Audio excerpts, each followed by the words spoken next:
PT Gak Nikel mau jalan, keuntungannya untuk masyarakat itu apa? Karena 90% pekerjanya dibawa dari luar Papua. Kenapa mereka tidak dipekerjakan ke PT Gak Nikel? Dan orang-orang yang bukan orang asli Papua yang dari luar itu dipulangkan saja ke asalnya. Lalu yang fatal di sana itu mereka urus izinnya langsung di kementerian. Sebenarnya kemarin Pak Menteri Bahlil datang itu salah sasaran. Salah sasaran? Salah sasaran. Masalah di tempat lain, pergi ke tempat lain. Friends, welcome to the Manuscript Papua YouTube channel. Hi everyone, thank you for joining us here at Manuscript Papua. Raja Ampat, surga bawah laut dunia, kini terancam dihancurkan oleh operasi tambang ilegal yang diduga dibekingi oknum jenderal berpengaruh. Menurut anggota DPD RI, Paul Vincent Mayor, perizinan tambang sepenuhnya ada di pemerintah pusat.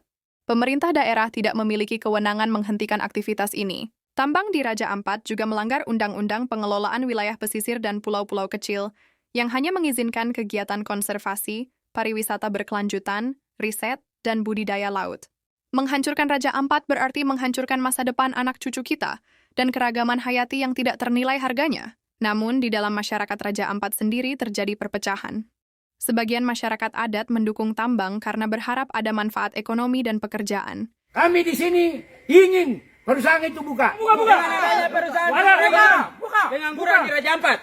Betul. Sementara kelompok lain menolak tambang karena khawatir akan kerusakan lingkungan dan hilangnya budaya adat. Cabut izinnya sekarang juga. Konflik ini mencerminkan ketimpangan dan ketidakadilan yang sudah lama terjadi.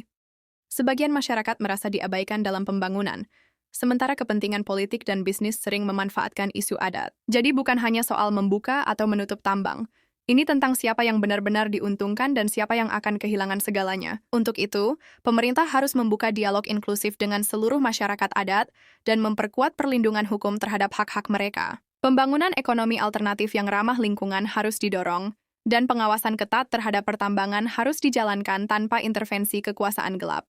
Friends, don't forget to leave a positive comment. Warm regards from Manuscript Papua, a YouTube channel sharing stories from Papua, Indonesia. Manuskrip Papua. Pak Paul Vincent Mayor, Anda Ya. asli Raja Ampat? Iya, saya lahir di Pianemo, Pianemo. Kampung Pam, Ketua Dewan Adat Raja Ampat? di Papua Barat dan Barat Daya. Ketua Dewan Adat Papua Wilayah 3 Doberai. Oke. Lalu sekarang sudah 4 IUP disambut oleh Presiden Prabowo. Ya. Harapan Anda?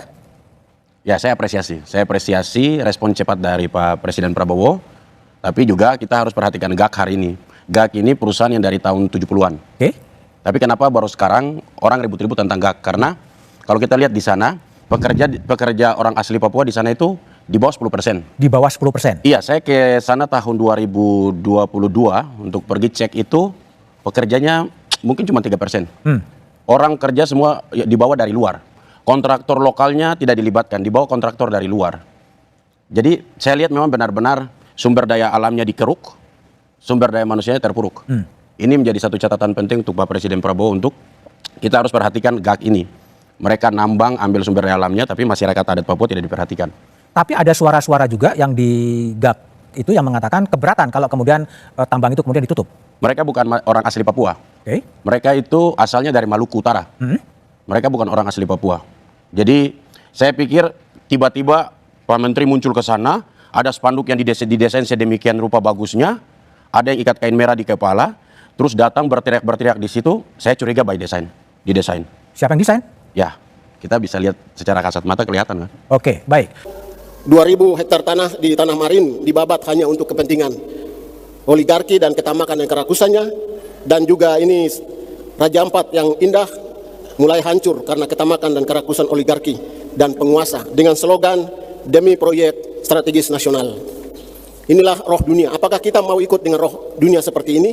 Menghancurkan alam, menghancurkan sesama? Baik, Pak Mayor, tadi kan ada temuan dari teman Kompas di 2021 adalah pelepasan adatnya juga belangko kosong sebetulnya. Iya. Ya itu kan perbuatan melawan hukum, harus diproses hukum itu. Dan saya lihat di sana yang paling terjadi nyata-nyata di depan mata itu CSR-nya PT Gak Nikel itu miliaran itu kita tidak tahu kemana. Masyarakat di beberapa kampung atau desa di pulau-pulau sekitar yang terkena dampak, itu kepala kampungnya biasanya cuma dikasih kira-kira 10 juta per orang per tahun. Padahal itu orang nambang di situ, ambil nikelnya dan bawa keluar, itu kan kita tahulah nilainya berapa.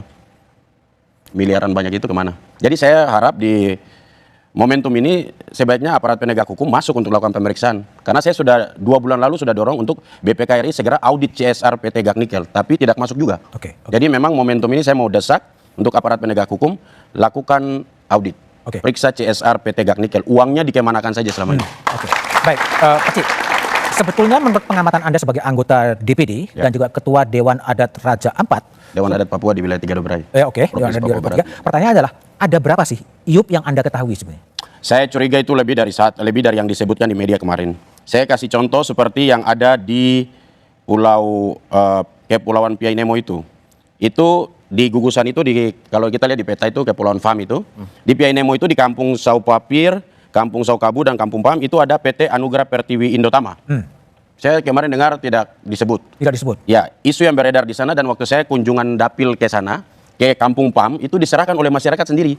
Petanya, gambarnya, luasan hektarnya, dikasih semua. Oke. Di Kepulauan Pam itu, jadi ya perusahaan itu memang harus dicabut. Harus dicabut. Tapi Iya. sudah beroperasi atau belum? Belum. Oh, belum, baru minta. Ada di sana yang mereka urus izin tapi tidak produksi. Oh. Lalu yang fatal di sana itu mereka urus izinnya langsung di kementerian. Oh. Masyarakat adat tidak tahu, pemerintah daerah pun mereka urusnya kan biasanya bertahun-tahun. Jadi bupati ganti bupati, itu prosesnya masih jalan terus. Jadi seperti yang sekarang lagi dipersoalkan, itu kan 2013. Sekarang baru dipersoalkan gitu. Oke, baik. Pak Cik Mayor. Ya. Pak Menteri, Bahlil mengatakan 4 IUP dicabut. Apa yang Anda maknai dengan 4 IUP dicabut itu? Iya, kalau dicabut silakan dicabut karena sudah melanggar aturan, ya kan? Tapi ini kan meninggalkan masalah. Sudah ada kerusakan lingkungan, ada izin-izin yang prosesnya tidak benar, melawan hukum, ya proses hukum harus jalan dong. Oke. Aparat penegak hukum harus masuk. Bareskrim Mabes Polri harus masuk. Biar lakukan pemeriksaan secara terbuka, biar semua tahu. Kalau cuman masalahnya belum selesai, izinnya dicabut terus pergi tidak bertanggung jawab terhadap kerusakan yang terjadi, itu tidak benar. Oke. Jadi memang aparat penegak hukum harus masuk untuk periksa. Saya mau tambahkan begini, kalaupun PT Gak Nikel mau jalan, keuntungannya untuk masyarakat itu apa? Karena 90% pekerjanya dibawa dari luar Papua. Masyarakat adat Papua, orang asli Papua, hanya jadi penonton. Mereka di Papua Barat Daya itu kurang lebih 30 ribuan orang yang usia produktif, usia kerja yang nganggur. Kenapa mereka tidak dipekerjakan ke PT Gak Nikel? Oke. Dan orang-orang yang bukan orang asli Papua yang dari luar itu dipulangkan saja ke asalnya. Oke, baik. Sebenarnya kemarin Pak Menteri Bahlil datang itu salah sasaran. Salah sasaran? Salah sasaran. Masalah di tempat lain, pergi ke tempat lain. Oh, yang udah nggak masalah gitu? Iya, masalahnya kan sebenarnya ada di Pulau Manyefung dan Batan Pele. Datangnya ke Pulau Gak. Ini bagaimana ya? Kenapa? Ya salah lah, salah sasaran. Yang jadi masalah dan dipersoalkan itu ada di Pulau Manyefung dan Batan Pele yang beberapa bulan lalu masyarakat di situ pro kontra dan berkelahi di depan gereja itu di Manyefung.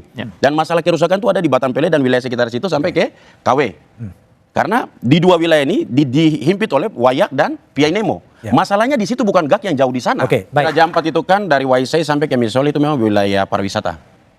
Ada wilayah Geopark, ada KKP tadi, kecuali yang ke arah utara. Itu mulai dari ada Kampung Warsamrin sampai putar Urbina Sopen ke sana, itu hutan produksi. Nah, yang jadi masalah itu adalah masyarakat adat tidak pernah diajak bicara. Tiba-tiba saja izin datang, ya mereka jelas ribut lah. Otonomi khusus Papua itu, kalau Aceh otsusnya itu yang khusus itu syariat Islam. Kalau Papua yang khusus itu syariat adat atau hukum adat.